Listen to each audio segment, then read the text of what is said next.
तेल मजाले रोटी लगाएपछि सुकेको खुर्सानी सुकुमेन हालेर मजाले धुएपछि खसीको रेडी बनाएर पखालेको रेडी बनाएको उटन हालिदिने। त्यसपछि मजाले चलाउने। त्यसपछि सुकेको तेजपत्ता नुन बेसार हालेर फेरि मजाले चलाउने।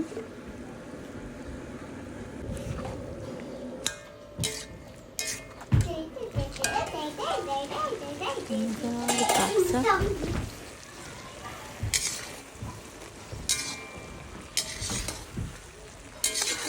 फर्काइ मजाले चलाएर पकाउनु पर्दछ यसलाई।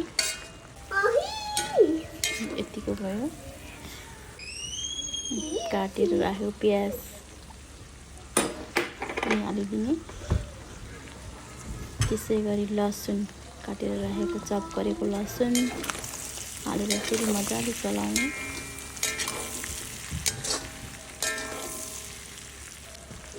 अनि काटेर राखेको लसुनको पत्ता पनि हालिदिने। अदुवा कोरेर राखेको अदुवा हालेर फेरि मजाले चलाउने।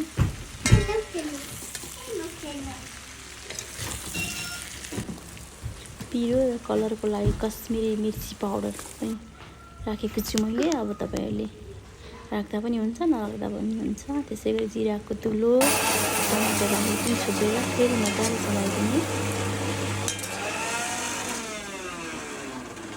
यति भयो। अनि रक्ती कसैलाई रक्ती मनपर्छ अथवा पर्दैन मनपर्छ भने हाल्दा नि हुन्छ नहाल्दा नि हुन्छ। मैले यसमा चाहिँ हालेर बनाएको छु।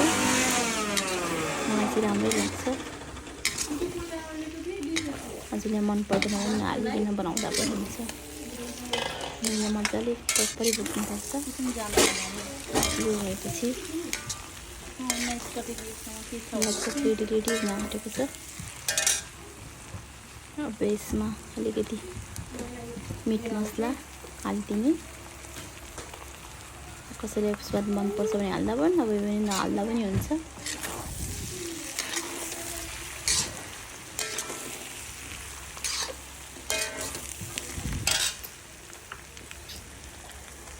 त्यसै गरी काटेर राखेको हरियो धनिया पत्ता हालिदिने अनि मजाले चलाउने। लगभग अब यो उटन रेडी भइसकेको छ। हजुरहरूले चिउरासँग भुजासँग अथवा खानासँग पनि खान सक्नुहुन्छ।